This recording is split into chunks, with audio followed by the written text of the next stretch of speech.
Gotovo 2/3 proizvoda koje nalazimo u trgovinama sadrže dodani ili skriveni šećer.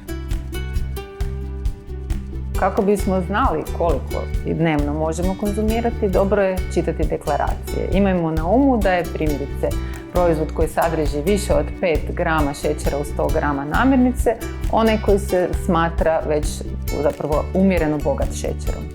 Najznačajniji izvori dodanog šećera su gazirani napici, razna zaslađena pića, tu su nam recimo i razni mliječni deserti, voćni jogurti, razne naravno slastice i razni industrijski proizvodi koji su zaslađeni.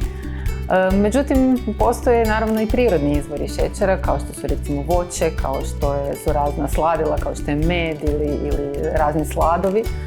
I sve te namirnice u pravilu bi trebali konzumirati u ograničenim količinama. Skriveni izvori soli i šećera nalaze se nekad i u manje očekivanim namirnicama. Primjerice, ako uzmemo ukiseljenu ciklu ili kečap, proizvode od rajčice, to su zapravo proizvodi koje mi ne doživljavamo kao slatki. To su proizvodi koje primarno doživljavamo kao slane. Ali s druge strane, oni su iznimno bogati upravo dodanim šećerima.